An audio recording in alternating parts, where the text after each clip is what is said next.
What's going on? How how's your weekend going? I saw you on Friday, and yeah, I guess. Yeah, I mean that was obviously the apex of my weekend was seeing you guys. It's all downhill from there. Specifically, yeah. Yeah. I've went to 2 farmer markets since then. To try to fill the void. What void? Like I don't know. What void? Yeah, the void. To be honest, the only void that I have to fill that's normally filled is Premier League soccer. People at the farmers market be like, "Oh, do you come to this farmers market a lot? How often do you come here?" Like every time there's an international break, so 10 times between August and December, and then not for 6 months after that. I actually saw today that I think we're through the last international break until March, supposedly. Yeah, I don't think you've got that marked on your calendar. All right. I don't think there's one for a while after. I mean, at least through the end of this year. I knew that. I don't think there will be. March sounds late, but let's see.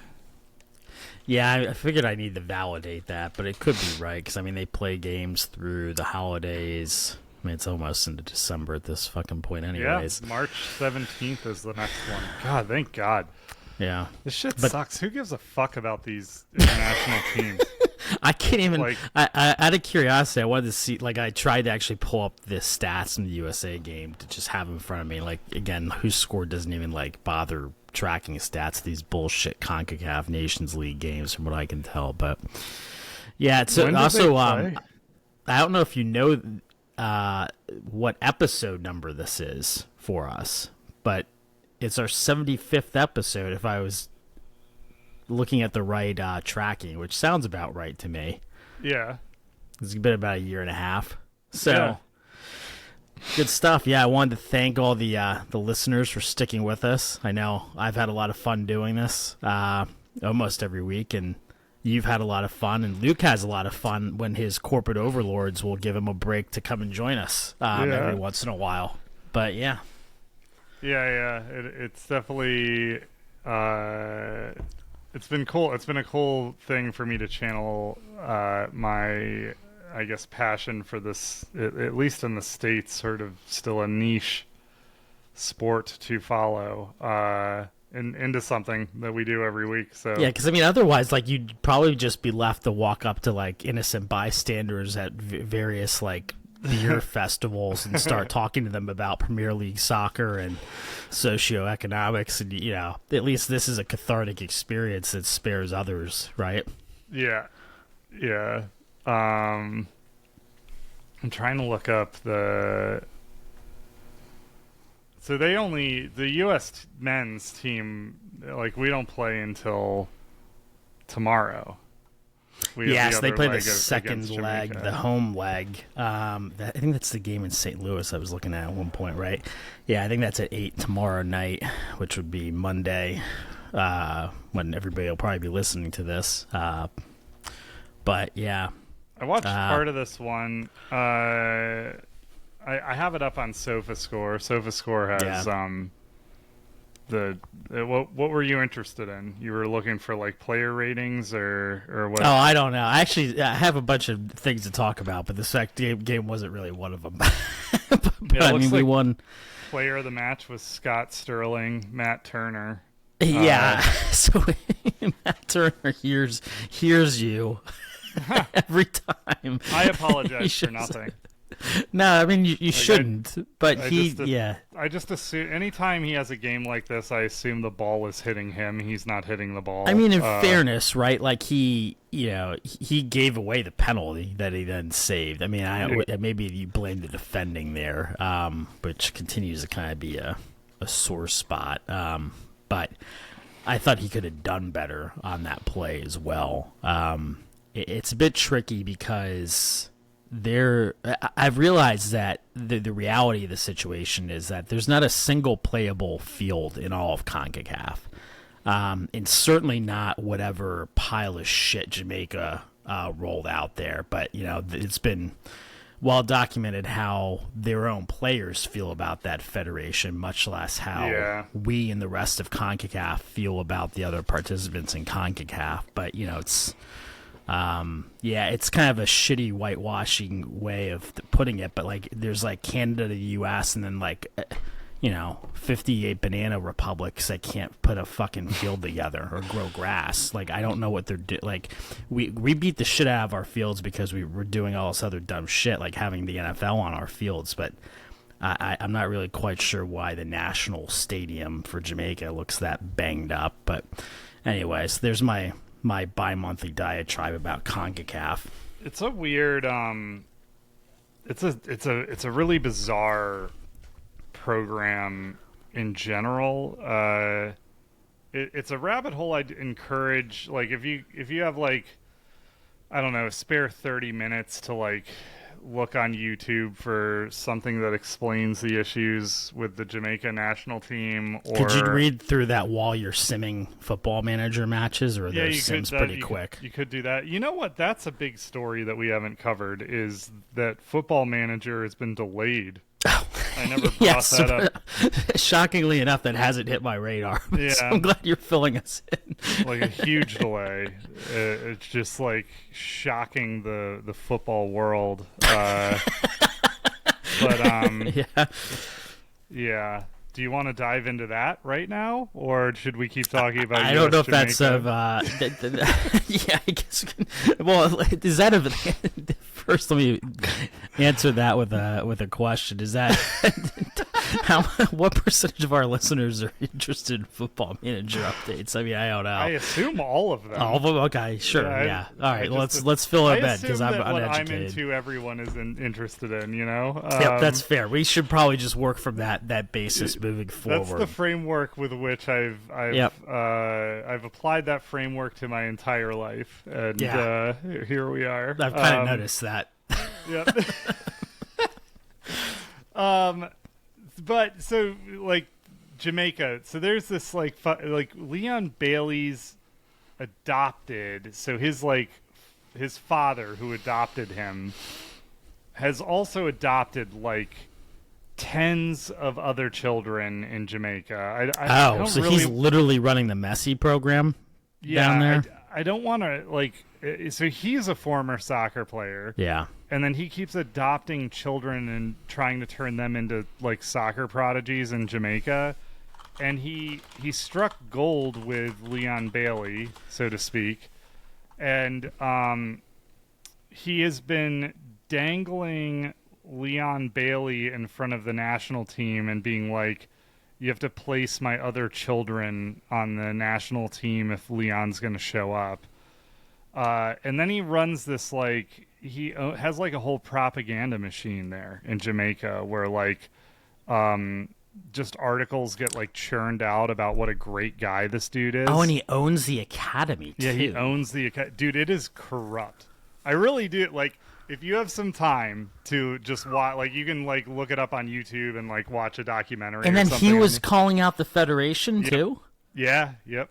I guess blackmail can be implemented in all types of different ways. Okay, fair enough. It's fucked up. So yeah, this federation is a fucking mess, and we barely squeaked by 1-0 against them. But it is really so that's like part of the reason why Leon Bailey like sort of intermittently shows up for them, and then the program just doesn't have any money. And then, like, weirdly, isn't Steve McLaren a new manager for them? Like, they hired this English manager. He hasn't been there a while. I thought. Yeah, he's been there a while? No, I'm saying he hasn't been there a while. Okay. I forget exactly when he got there. Yeah, he started this year, 2024. Okay. So, yeah, very strange stuff going on there. Yeah, I don't know. What did you think of the actual side of the ball? I guess it's maybe worth talking about Pulisic being stripped of the captainship and it being given to Tim Ream, who's a fucking dinosaur. But I guess he's the best part of our defense. I mean, he's the elder statesman, right? Yeah, it is a bit. It's a bit odd to make that change. You think about kind of like the great players for the great teams, like they kind of assume that responsibility, and who knows if that'll always be the way it is. And maybe that's just until Ream retires. I don't know. That is a bit odd. I mean, they did talk about Tyler Adams being a captain at one point. He might have won the armband at one point when he was healthy. What's the latest on him? He's returned to playing. He wasn't fit enough for Pochettino to feel comfortable calling him in, I think, at the end of the day. I didn't think there was like any bar for Pochettino at all, but no, he wants you. No, because if you can't come in for him, he wants you to be able to come train so he can beat the shit out of you. But if you're not healthy enough for him to be able to beat the shit out of you, then you're of no use, right? So like, one of my favorite if you're already injured, defeats the purpose. One of my favorite features of this international break has been catching up on these interviews that Chelsea players have been doing, like Noni and Levi Colwell, a few others, as they've gone to their international teams. And like, they have all but said, when asked about how things are going with Enzo Maresca, they're like, I'm synthesizing their statement, but like the essence of it is, it's really nice to actually have tactics. has been sort of what they've said. Like, they're like, this guy's a tactician. It's really nice to know what we're doing game by game, like that sort of thing. And like, if you're reading between the lines, it's like, okay, well, yeah, Pochettino just like, it was just vibes. It was like, I don't know, go out there and have fun, lads. I don't think the stream's up, by the way, if that was supposed to kick off. No, I just left it off. Oh, okay. What I was going to say about about Poch, I mean, I liked the way they were kind of playing and building up through midfield. I mean, I guess, we're missing some pieces that you prefer to have out there in the starting lineup in terms of Tyler Adams and Weah, namely. But I thought the system looked to be working pretty well, and I like it because it's not like the typical just like boot the ball CONCACAF bullshit, which can hurt you at times too, right? Especially when you're playing like on a shit field like this, where people can kind of run at you and mistakes can happen. But Jamaica's not a bad team. Their offense has always been better than their defense. I think we should have been able to put a couple more in on them. That part's disappointing, even being missing a couple players. But I mean, we still had a really good squad out there. But overall, it was the result we needed. It was an away win, which I think is bigger than like maybe we want to make it, even in CONCACAF. But so coming back with essentially a 1-0 lead over them to play the home leg tomorrow, I mean, I think we're in pretty good shape. But who knows? Things could go sideways tomorrow. I think ultimately we need to see how that game goes before I pass judgment on the cycle. Yeah. Are you seeing any like major changes with Pochettino being in charge? Like, anything jumping out at you? I mean, it looks like we're more organized in the midfield and the build-up than anything we ever had under Berhalter, which I think plays to the strength when you have like McKinney and Pulisic and like the starters or more of the starters available, or like this level of strength of the squad. Let's put it that way, because they start playing more like, frankly, more European football or more South American football than they do like this MLS style shit. That's a little bit less focused on possession and build up, and is a little too direct at times to be effective against well organized defenses. So I don't know if anything glaring stood out of that. I mean, he's been playing Musa out of position, which I think was interesting. I think there's mixed results there. I think ultimately Weah needs to go back out there. But I think that was more out of like necessity than anything else. Like, he wanted to have Musa on the field, and didn't feel like he had a better like-for-like replacement for Weah. But we'll see what he does in this game tomorrow. That could definitely be a position he changes up. What do you think McKennie's best position is? he was playing as the center attacking mid, right? Yeah. In this one, I don't think that's his best position. I think playing a deep, in a 4-2-3-1. I think playing next to Tyler Adams or Musa in a deeper midfield position. And I stand by some of my previous statements under Berhalter, right? Like, you allow him to be maybe the more attacking minded of those two. Similar to kind of, I don't know, similar to kind of the Latvia Moises Caicedo dynamic, right? Latvia, I think, gets forward a little bit more at times. And they're kind of different but complementary players, right? And I think Musa and McKennie are that, but McKennie's a little bit more dynamic in the attack in terms of what he can do, especially when you talk about getting in the box and finishing headers and some stuff like that not everyone in a box-to-box role can do. Yeah. Is Gio Reyna injured? What's going on with him? I think injured and out of form. Yeah, I read a little bit about that. I forget what the latest even was, but yeah, I mean, he's just kind of... Is it just over? I don't think it's over. I mean, I think he's still young. I think some of the things I've heard talked about are like mentality and like demeanor, right? And like he doesn't necessarily seem like he's, the driven professional player that like his dad or some of the, Pulisic and McKennie and some of these guys that have succeeded more in Europe are. But, when you're hurt all the time, it's tough. Obviously we've seen brilliance out of Reyna, so I don't think he's out of the mix. I think he's been out of form and he's been hurt, and so we've got to see if that gets straightened out. I think that'll get straightened out over the next year or so, and I think he has an important role to play in the next World Cup, but that's my take on it, at least. Yeah. Yeah, it looks like he got injured early to mid-September, and they said that he'd be out for 4 weeks.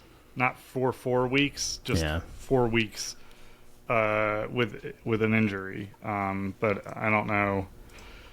I don't see any updates from there. But I mean, him in form and fit, he would be my pick to be in that 10 role over McKennie. Yeah. That's why I brought him up. But yeah, hopefully we get it done.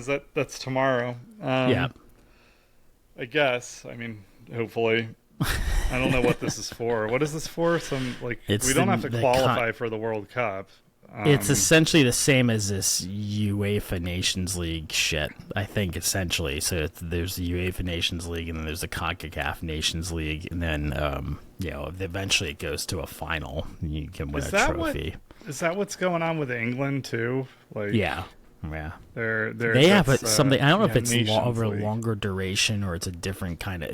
If it plays into qualifying differently? But they have like a tiered system where they I think where they need to qualify for like the next league or some shit. I don't really know, but dude, there's got to be a reckoning coming with the number of games played by these players. Yeah, just flying all over the world and playing. I mean, and Nations League's ripe for it, like at least changing the format. Yeah, just get rid of it. Who gives a fuck about the Nations League? I mean, I guess it's like a qualifier, right? For this factors into World Cup qualifying. I think tangibly it helps with the rankings, which play into World Cup qualification even more so now for CONCACAF in particular. Because I think you get the automatic qualification through that, but I think it was important this cycle for this England team to kind of right itself, transitioning to that, right? So, having lost to Greece previously, and the was it the away game? That was the home game against Greece, but I think that was the home game. Yeah, so they came back and at Greece. Win over Greece. I think that was that 3-1.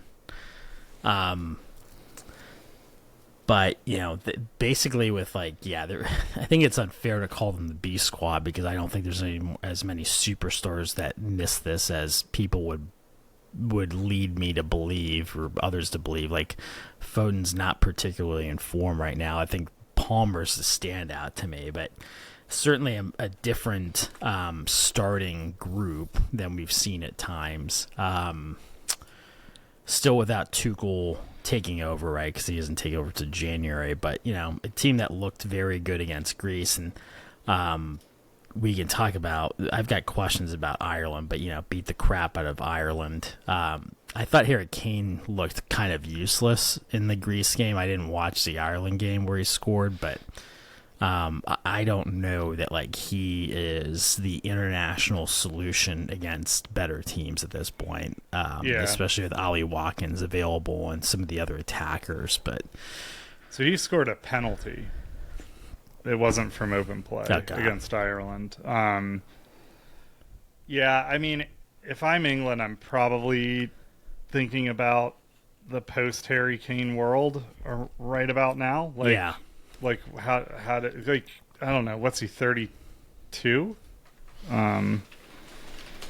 Check it out. He is 31. Yeah.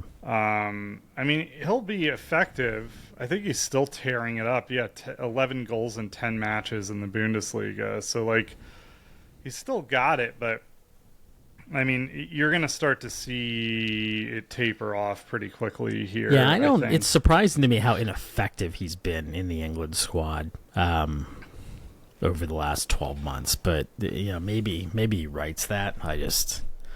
Right now I'm not seeing enough. He's been playing defense for England, if I recall correctly, from the Euros. At that point, yeah. Interesting things with England today. I think Kyle Walker started at center back, flanking Mark Gahey. I think is how you say his last name. Yeah, sorry, Mark Gahey. Lewis Hall played as the left wing back, which is someone I personally have been crying out for England to utilize for quite a while. I was really critical of them not bringing Lewis Hall to the Euros when they had no left back. I thought he looked good against Greece in the minutes I saw too. He looked pretty good against England. He got man of the match for Newcastle, I think, in the match they had prior to the international break. Lewis Hall is good. He's good. He's young. He's going to continue to develop. He's going to be a great option. Not a great, but a good option for England. He's not going to be on the level of what they have to offer on the right. Livramento, I think, is a beast. They have Trent over there. I think Reece James is staying fit thus far this season, and he'll slowly come into play there. But then it's going to be a totally different system under Tuchel, and I have a lot of questions about what happens to many of these players once Tuchel comes here. So he doesn't get width from wingers. He utilizes wingbacks bombing up and down the sidelines to generate width. So I think Lewis Hall can play that role. Livramento certainly can. Reece James can, but that may have an impact on Bukayo Saka, Noni, Anthony Gordon. England has some really talented wingers who I guess could play centrally, but I don't know. We'll see. He uses more. It's not 2 10s, but he uses more creative attacking midfielders versus wingers, and then gets the width from the wingbacks. Palmer would maybe be a better fit. Palmer's going to be a great fit for this. Jude and Palmer will be playing those roles, and behind them will be, I think, Gallagher and Declan Rice. Yeah, Jude looked really good this cycle in both games. 2 assists. He scored for Real finally too, I think. Yeah, true. in the final match before he went to the international team. So yeah. So I think from an England standpoint, he kind of got right. Yeah, watching Madueke in particular, I thought he really had some shit to say about Noni. No, I said you was it the guy mentioned Madueke, and I said, hey, I'd like to talk about this, and that turned into Derek's got shit to talk about Madueke, and everybody being like, what the fuck, don't talk shit about Noni. No, I mean, I think I liked what I saw in Noni. I think he does some of the things that England was missing in the Euros, and every time you see him get on the ball, there's two defenders getting committed to him, and he creates a lot of space for people around him. He may take an odd too many shots or like try and complete a dribble one too many times, but like he's very dangerous at exposing a defense and creating mismatches, even when he can't just take on somebody and beat them himself. Like there's people coming free, and you see that time and time again. So, yeah, I mean that is interesting to see how that plays out with Tuchel there, because I don't know that he would be leveraging quite the same way, but maybe Tuchel wants to play those strengths. And again, like does he need to be in the starting 11? I don't know, but I think he does give them, similar to Anthony Gordon, right, a different attacking look in terms of speed and ability to take people on with the dribble and get into the box in particular and open things up for other people. So, yeah, I thought he played great on kind of this new look starting 11. Yeah. Noni, I've watched a lot of Noni as a Chelsea fan. I think he's frustrating in a lot of matches. His decision making is still not there. He is he's 22, I think. There's this like just not petulance. I don't know. He acts young.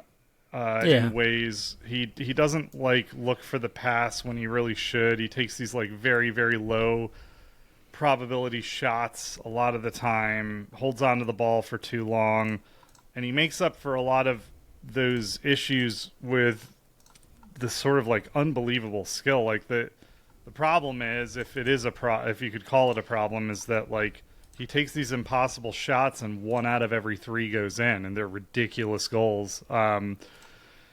But he just kind of needs to iron that out of his game. And I mean, he was that incident over Cole Palmer taking the penalty for his 4th goal against Everton last season. That was initiated by Noni. Noni wanted to take the PK. Yeah, true. And so he caused that whole like drama around who the free kick taker was, clearly or penalty in the wrong. taker was. Yeah. And that, I mean, Jackson got involved too. But it was all instigated by Noni. And so, yeah, I mean, he has this like, he needs to mature. And he's like right on the edge for me of being too old to have that level of immaturity in his game, I guess. So that's my only criticism of him. Unbelievable talent, crazy dribbler. You have to commit 2 defenders to him if you can afford it, because he's just going to blow past one. Yeah, I don't know. That's my review on Noni.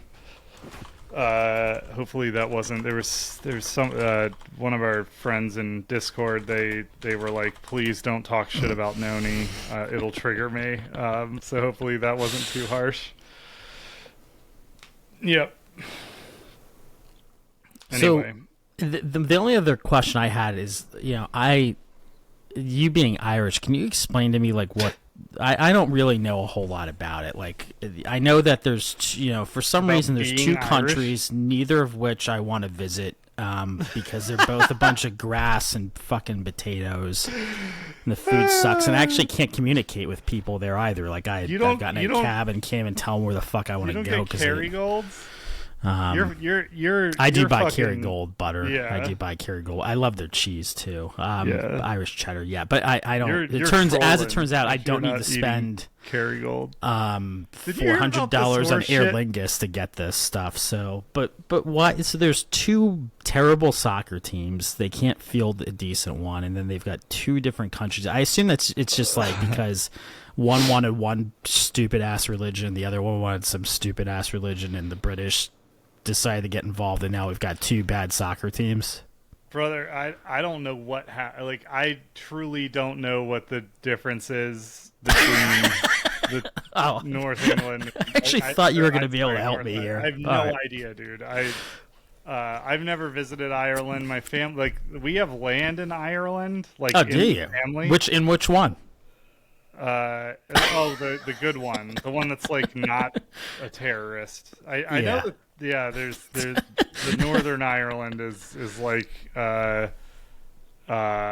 complicated. Things are complicated for them. That's all I really know. Okay. But luckily people don't come to this podcast for my fucking family comes from this village of inbreeders in Ireland. This is completely true. And there's land in this village. My uncle has gone and visited the land that somebody in my family it's been passed around in our family. I've never been. I met people from that village. My uncle went there and made friends with some people and then flew them to America, and I met them when they came here. But yeah, I don't know much other than that. I know we have big fucking heads. My head is ridiculously big physically, not just both. But the physical thing is, I think, an Irish thing, and you can see Evan Ferguson. I was watching soccer with Shannon, and I was like, "What nationality do you think that guy is?" And I mean, his head is it's the side view. Is that a result of eating lots look of at this? Well, lots of oiled or boiled potatoes? Is that huge. A side effect? I don't know. For me, it's all the steroids I take. Oh, yeah, the HGH. Okay, but fair enough. Yeah.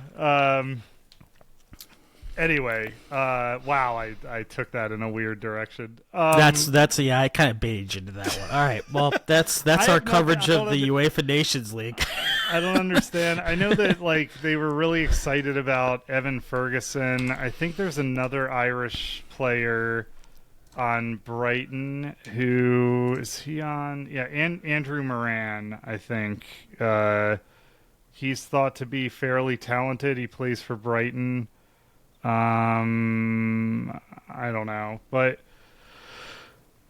yeah, England just beat the fuck out of them, I guess is the but it took them. They didn't do anything in the first half. It was the second half where they really uncorked one on them. So all 5 goals coming in the second half. I didn't realize that. Okay. Yeah, if you look, England had 8 total shots in the first half. I don't see XG on here for whatever reason. Maybe they don't calculate it for these stupid international games.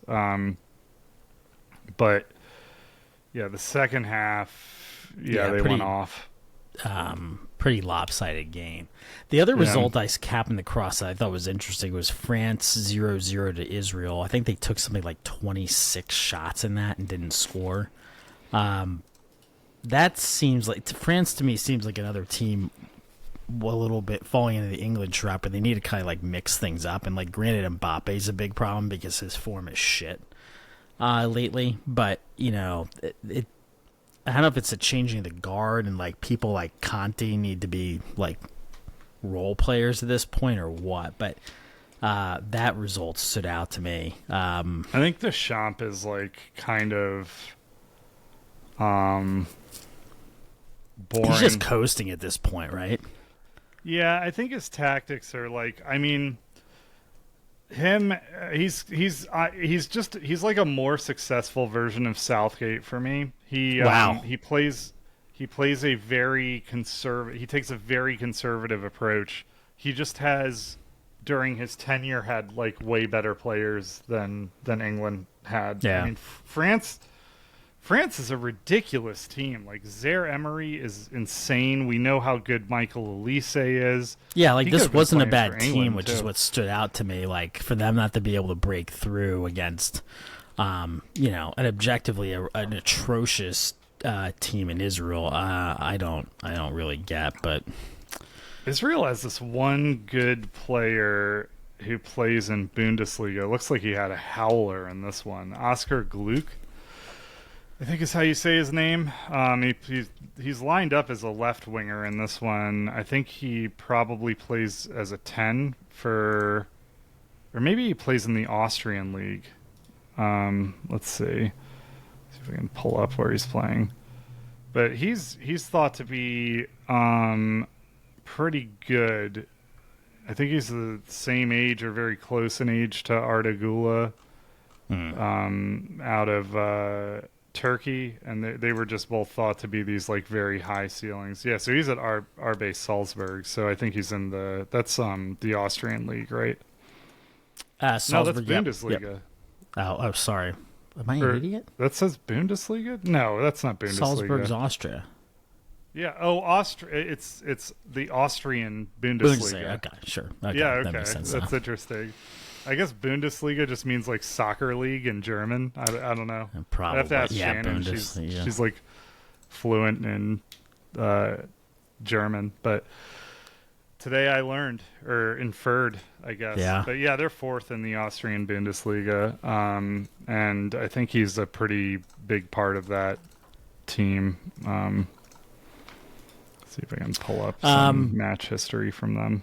Other international news. I don't know if you saw this, but I don't know how long this guy's been in place because Mexico changes coaches more than I change my pants. But this guy got belted in the head with a full can of beer after 2-0 loss to Honduras. Yeah, he's just shaking heads. Yeah, and like bleeding out of his skull. I think and like but like I had to rewatch the video, right? Because I was like, is that the moment he gets hit?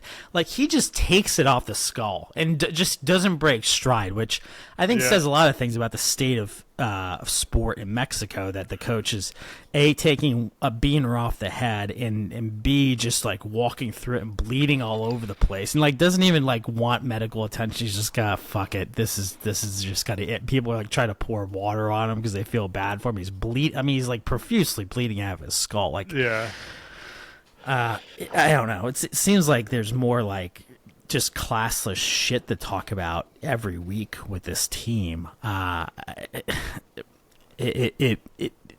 jokes aside, like it's so abhorrent that like all I can do is help but laugh at it, right? Mm-hmm. And from the looks of it looks like it's a can of Tecate or some other third tier shit or Modelo Especial or something. I mean, it's not. It's also terrible beer, but I don't know. If he got hit by like a top shelf beer, you would have felt better about it. No, it's mostly a social commentary and how everything that comes out of Mexico sucks except for the cocaine. But I wouldn't be able to judge that. Just I know the economics of what the U.S. purchases, and it's not power tools. It's mostly cocaine at this point. So yeah. Speaking of cocaine. Oh yeah. I didn't even realize I gave the perfect segue into our Premier League segment for today. Yeah, buddy. David Coote. Is that how you say his name? What the fuck is going on with this guy? I guess he doesn't know that most like I don't know developed modern nations have moved on to fentanyl at this point. But yeah, I mean he seems to be out there with his U.S. dollars. Snorting the good white stuff. Yep. Presumably flowing through Mexico from Colombia, but anyways. If someone's doing a line of coke, it better be through the U.S. dollar. You know? They probably ship it in the same container, right? Because they probably pay for it in U.S. dollars at some port in Mexico and then ship it the rest of the way. The funniest thing about that is the rumor is that it was like the video was taken during the Euro quarterfinals. So he did. He really his device of choice with which to intake cocaine is a rolled up US dollar. No, I thought that was well known that like that was the optimal, like for various like chemical reasons that I don't need to get into as part of this podcast. The best method is to use US paper because of the treasury. You pour wine through the decanter. I think it's the high cotton content in the US mint paper. I don't know. Don't quote me on that. Let's just throw that out there. Yeah. Yeah, I don't know what the I mean, it just seems to kind of like I think we were kind of joking about like the absurdity of like how these refs are selected and like promoted and like maintain their positions, but like it's pretty clear that like literally like some of these guys just think they can get away with whatever they want, right? And what kind of kicked this off was him calling Liverpool shit on some kind of video that went viral on social media, right? So there's a litany of problems that probably are going to lead to this guy going back to a more appropriate career, which I don't want to diminish anyone else's, so I'm not going to suggest what that might be, but I don't think he's reffing soccer anymore. Software engineer or accountant, one of our two backgrounds, probably is what he's better suited for. Maybe finance. I mean, I guess in the 80s there was a lot of white powdery substances in finance, so maybe you could do that, but yeah. The progression, as I recall it, I don't have the story up in front of me, but yeah, this video came out. This video came out where he was like just shitting on Liverpool. He called Jurgen Klopp a cunt, and not a good look when you are reffing. And so then naturally, the fans looked at games that he reffed and found the controversial decisions he had made against Liverpool. And so that's problematic. And then he came out and said that was a deep fake, was his defense. Fucking AI gets us again. Yeah. Which, that is that's the world we're living in, but deep fakes are not that good. Yeah. I also don't know that Russia and China are spending a lot of time on deep fakes to attack Premier League refs. They're too busy putting together the Trump cabinet right now exactly. to be worried about that.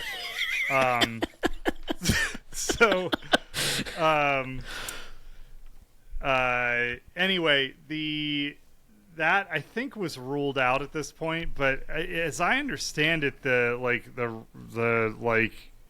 FA or whoever is in charge of these refs, they were willing to accept that as his defense. But you can rule this out pretty easily. Like, deep fakes are impressive at a surface level. They are not actually, if you look at them, things have like 8 fingers on each hand. There's artifact. Even from to the layman eyes, it would be you'd be able to eyeball it, right? Or we'd be able to eyeball it. And then from a technical standpoint, it's very easy to, I think, to your point, right? If you really needed to look for artifacts and things in the digital signature and the composition of the pixels, right? And so, yeah, at least at this point you can. Unless there's some massive hidden advancement in the generation that just found its way of this particular scandal, right? That David Coote had access to.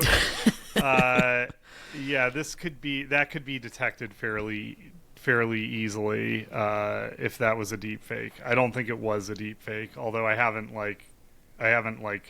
done run a deep fake detection model against this, and so then that was followed up by this him doing a line of coke during the Euros, and I think there was some people came forward and were this guy was organizing drug parties for at the travel lodge.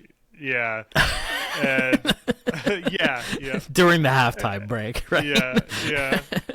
And my of all my takeaway from all of this is that clearly these videos have been in someone's possession for a while, and they're being trickled out right now. I don't know why, but I would be concerned with what else they have. And so I do work for the government, and one of the things that you are concerned with, the people that are doing work for the government, is how easily they could potentially be blackmailed. And this guy seems ripe for blackmail with what's going on here, and you don't want that in a position that requires high levels of integrity, like calling a soccer match, right? He's got I don't know where this is, have they formally said that he's just done as a referee? I don't know where this stands. I haven't seen what happened after the further stuff broke. They're probably trying to regather themselves since they were so fucking quick to dismiss what should have been a fireable offense to begin with. He's been suspended. Yeah. Okay. Yeah, I guess I did see that. I mean, how much do you... I don't know if I've looked this up before, but how much do you think a Premier League referee earns? I mean, I know what an NFL referee makes because I worked with one for a while, or at least I knew what they made back then, which I think was before they had their negotiation. So NFL refs make between $200 and $250 US a year, and most of them have actual jobs. Ed Hockley was a lawyer. I worked with there was a software engineer that I worked with was also an NFL referee. How much do you think these twats are getting paid? I mean, there's more money in the PL. I don't know. I'll just stick with that. Maybe $250K a year. Apparently these guys are only making between $100 and $125K USD. Which seems problematic to me. That's not enough. Still doesn't quite.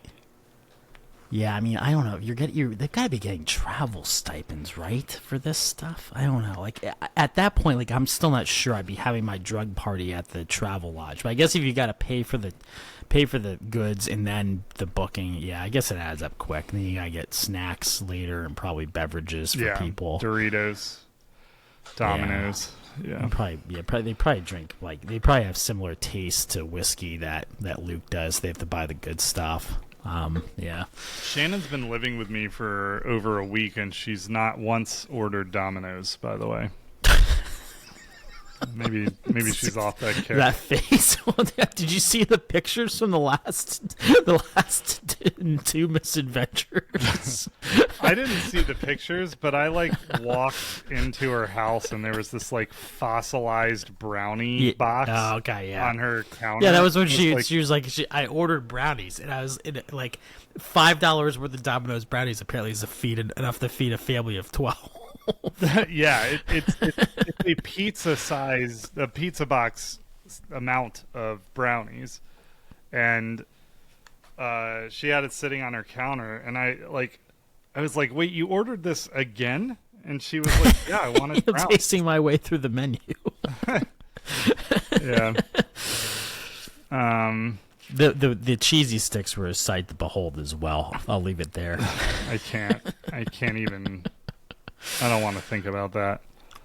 Yeah, what else do we have to talk about? I don't know. International break weeks are tough. Ronaldo scored. Xabi Alonso is set to join Real Madrid at the end of the season, so that's news. I think that's semi-official. So the idea is that Xabi Alonso, I mean, he's told RB Leipzig Bayer Leverkusen that he's not returning, and The thought is that he's going to go in and replace Carlo Ancelotti. I know that Man City were hoping to bring Alonso over, and I think that they also were interested in Ruben Amorim, but he has gone to Man United now, which I don't know if we spoke about that yet on here, but we must have, yeah, because Chelsea played Man United after they sacked I don't know, whatever his name is. Nobody will ever remember it again. Yeah, so that's news, and there are rumors that Pep Guardiola might extend at City, and that Erling Haaland is about to sign a contract extension that would make him the highest paid soccer player of all time. So I know those are like somewhat big news stories in the PL. Tottenham still sucks. Esteval Willian, this child that Chelsea will be bringing to their first team next season. Yeah, that's a good call out. I saw that he, at least as of like 2 weeks ago, in the Brazilian soccer league, he was leading both goals and assists as a 17-year-old for the league. I don't know if that is still true, but that was true like 2 weeks ago, somewhere in there. So he's absolutely ripping it up in his final season with them. I think it's Palmeiras is who he's playing for. Hopefully I got that right. And then Victor Gyökeres. There's going to be some interesting movement in the striker market coming up this offseason. So Victor Gyökeres, I think he put 4 in or something like that, maybe 3 against City in the Champions League, and has been absolutely lighting it up in the Portuguese league. This is a dude who played at Brighton as recent as like 4 or 5 seasons ago, and they kind of let him go for nothing. But he will probably go to either Chelsea or Arsenal. And then Victor Osimhen is just in the Turkish league, like a man amongst boys, like scoring overhead kicks, just like having the time of his life out there. So it's possible, if not likely, that both of them and some others make moves even in the winter. Yes. So that'll be interesting to see. Yeah, I think that this is I'm curious about your thoughts on this, because I know exactly how I feel about it. I've had a lot of time to think about this, but Christopher Nkunku, sort of conventional wisdom is that he will likely, if Chelsea can move him in January, he will be moved on in January, so to help fund a striker, which would be in the shape of an Osimhen or a Gyökeres. It also it's of note, I guess, it's worth pointing out, I should say, that Samu Amarodian is also absolutely ripping it up in the Portuguese league. So but he's off the table, right? He's off the table, yeah. I mean, he just went there. For us, I mean, it could go to Arsenal. I don't think he's on the table for either team. Yeah, I mean, that'd be crazy. He's been at his new team in Portugal for, I think it's not Sporting. Where did he go? He's only been there like a couple of months. Oh God. So they're not gonna. He left Atletico Madrid and went to Porto, and he's been right. Yeah. he's looked really good. 9 appearances and 8 goals. So the point I was trying to make is that Chelsea's scouting there was actually, and mine. I was immediately on the Samu bandwagon. Yeah, no, I recall that, because I recall my reaction was, "Who the fuck is this guy?" I wanted that deal done so bad, and he's only gonna he will be the starting striker for Spain, which is like if you can have the starting striker for Spain, like, that's really only good for you because we had a starting striker for Spain at one point. We did, yeah. Actually, two. Sorry, we had two of them. Yes, true. Anyway, so I think that Victor Gyökeres or Osimhen will be headed to Chelsea if they can move Nkunku on in January. So what are your thoughts on the idea of moving Nkunku on? I mean, presumably, Nkunku's not starting 11, right? I think he's a couple injuries away from being in the starting 11, so to me it makes sense. He does provide valuable depth for some of these other tournaments, but like I also don't necessarily give a shit about those as much as I do with us having like a top 5 or top 10 striker. So I think we have bigger problems elsewhere, namely on defense, or more of an area for improvement there, but probably more aptly said actual problems. But I think he makes the team better, or I think either of those guys, or any of the three of them, really would make the team better. Not to diminish the role that Nico's been doing, but I think Nico could also, is a player that provides a lot of depth, and even in that situation, so we wouldn't be in a markedly compromised position from a backup 11 standpoint. Yeah, even as a sub, right? I think he does a lot of things well for somebody that might potentially come off the bench. Yeah. So the interesting thing. All right. So let me frame it to you this way. So Nkunku does not want to be a striker. We are using him as our B team striker right now, and Nico Jackson as obviously the A team number 9. Enzo Maresca insists that there is no B and A team, that he's going to use players interchangeably based on the opponent we're facing. I believe him to a degree, but I don't think he's going to swap Nkunku and Jackson. And he has also said that he views Nkunku as a striker, and that his 10s, his creative attacking midfielders, he views that position as Cole Palmer is the nailed-on number 1, and the number 2 is João Felix. So my question to you is, do you value Nkunku in that role or João Felix in that role? Nkunku, like if you're getting rid of one of them. But Felix, for some reason, has been a fan favorite and has endeared himself to Maresca. I can't say why, personally. Maybe this is where my knowledge of soccer runs out, but like he doesn't seem like he fits into that role as well as Nkunku does. And maybe Nkunku could play striker and he could play that role, but to me Felix is maybe more than anything else, a prototypical center forward in a 2 center forward system, and not much else.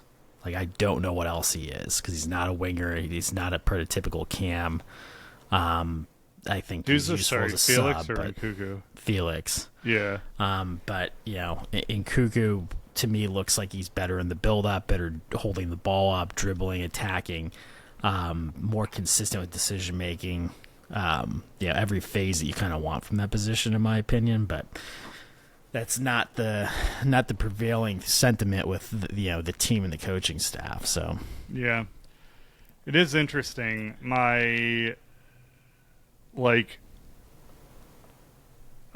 Maresca seems to value playmaking in that role above all else, even though like Palmer will score. Palmer is also like the ball at his feet. He just sees things that are happening that the rest of us mortals don't see. And I think Felix is closer to that than Nkunku is. Maybe. Felix does those he sees plays developing and he does he'll just lift the ball over the blind pass, line, the blind run, so he has more of that in him than Nkunku, but I think you get so much more of the other attacking attributes out of Nkunku. Like, Nkunku's more balanced, but at the detriment of like vision, I guess. Yeah. Because if you don't close down Nkunku, right, he's going to take the space, he's going to continue into the box, and he'll get off a shot that he's going to score. I'm much less confident that Felix will be able to dribble successfully into the box in those situations and get off a shot that's going to score. And that's based on repetition of those situations. But yeah, so I think I would agree with your point there. That's kind of how I formed my opinion on it. I think Nkunku is probably the best finisher on the team, including Cole Palmer. He's just ice cold. Like he just yep.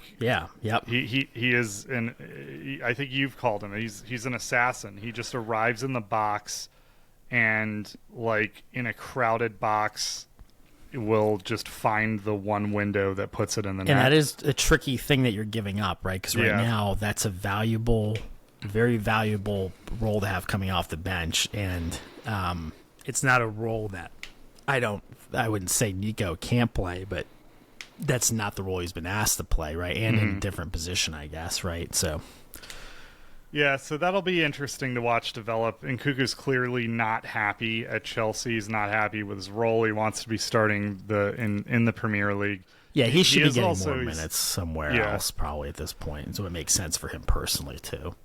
He's also like older. Like I think he's 27, turning 28.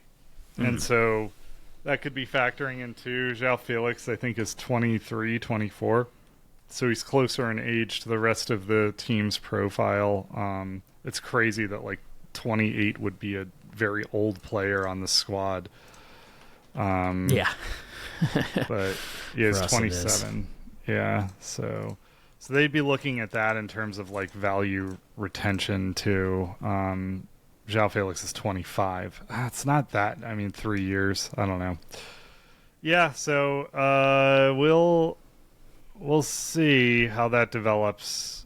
I think that's all I've got in terms of like big like transfer rumors. So we'll do. I've got two quick hitters here at the end.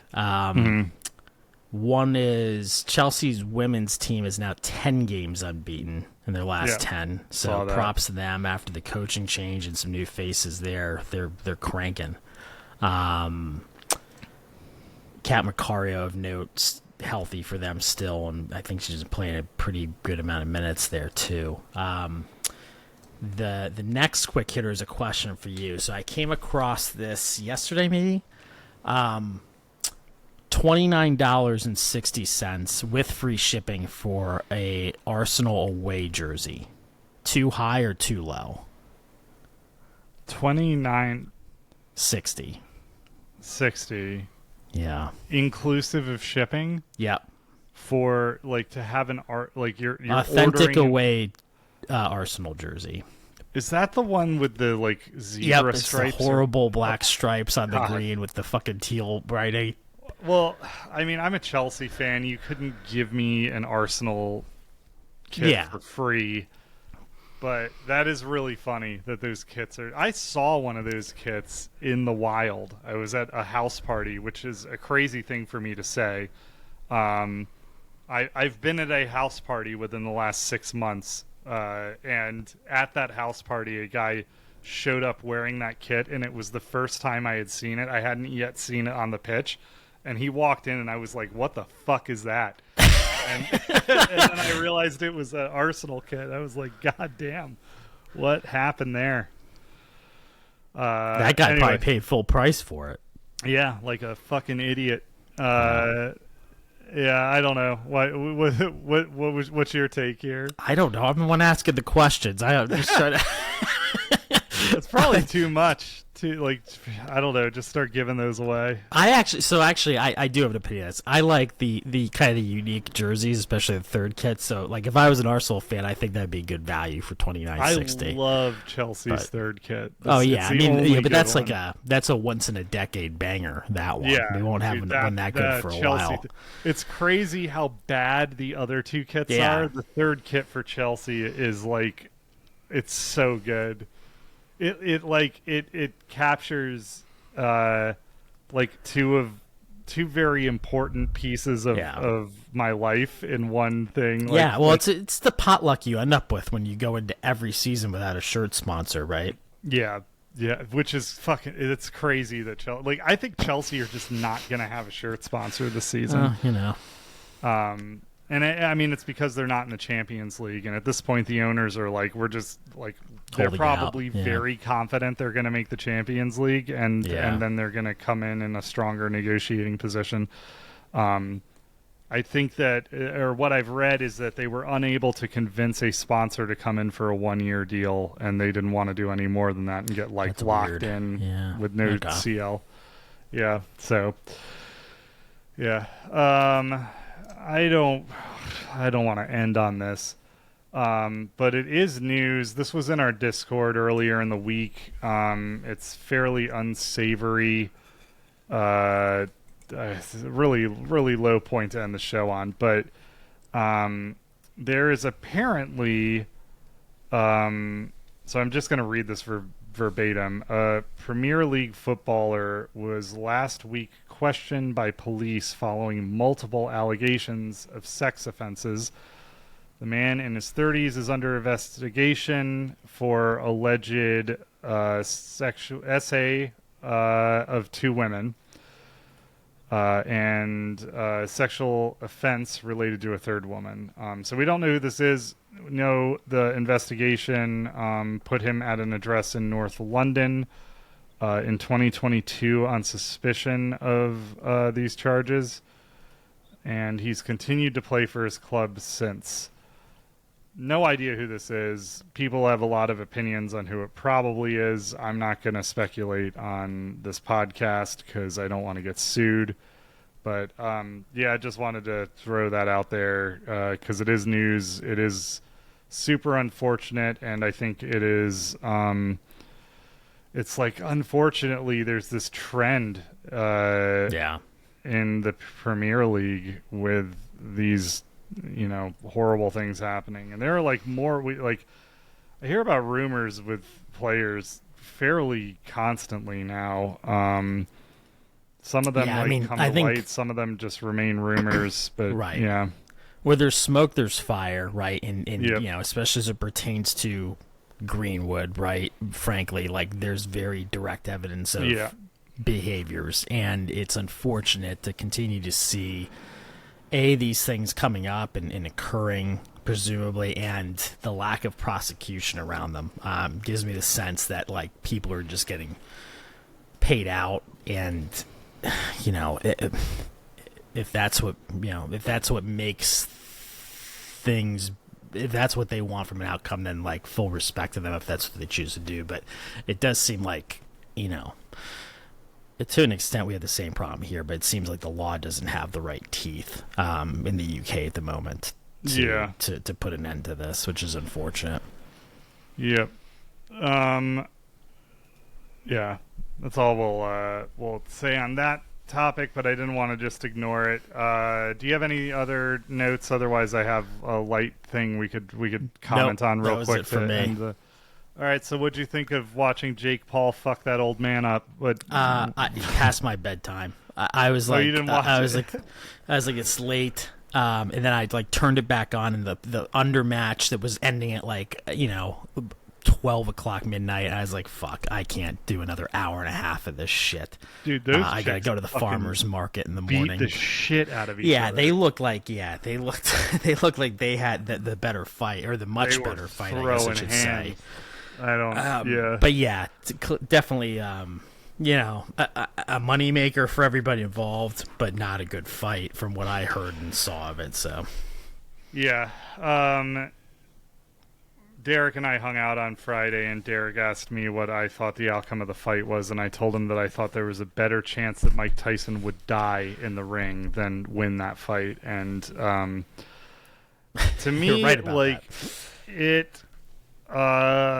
It looked like Jake Paul wasn't it was very weird. I don't know what the whole look of the fight was strange. It felt like at one point Jake Paul could have finished Mike Tyson but didn't. I don't know if he was doing some kind of calculus and was like, if I fucking starch this 60-year-old man, that's not going to be a good look for me. Yeah. I don't know. Jake Paul is out there calling out Conor McGregor, and that would be weird. Conor, another person who is under some pretty serious investigations right now. Yeah, that fight had the look of it being illegitimate, is what I'll say. I don't know. Because Jake Paul he's not phenomenal, but he should be fucking a 60-year-old Mike Tyson up, and there's something stopping him from doing that. And Mike Tyson came in injured. He was like immobile. He had like they had to cancel this once because he had some kind of like ulcer flare up or something. Like this shouldn't have even been sanctioned. The fact that we live in a world where like that fight will get sanctioned is a problem. Yeah. Yeah. They're going to have to bring David Coote in the referee the next one. Yeah. I do remember Joe Rogan made it. I think he was joking, but I did see within the last like 5 years, Joe Rogan made a remark about how there's maybe 100 people in the world who could beat him in a fight. Joe Rogan does do jiu-jitsu at an insanely high level, kickboxing. Like Joe Rogan can throw down for sure, but Joe Rogan is basically the same age as Mike Tyson, and that was what popped into my head as I was watching Iron Mike Tyson just looking silly, looking like a confused old man against Jake Paul. Like, yeah. Anyway, those are all my thoughts on that, so that we can end on a somewhat light note. Yeah. All right, that's a pod. Come join us on Discord. We're chopping it up in there all the time. Share this with your friends, like and subscribe, and we'll catch you guys next week with some actual like soccer content. Maybe Luke will be here. We didn't even address that. Luke told us that he's entering the 3 busiest weeks of his year, which is like a meaningless statement with him. Like, but yeah. Anyway, we'll catch you guys next week. Have a good one. Thanks, everybody.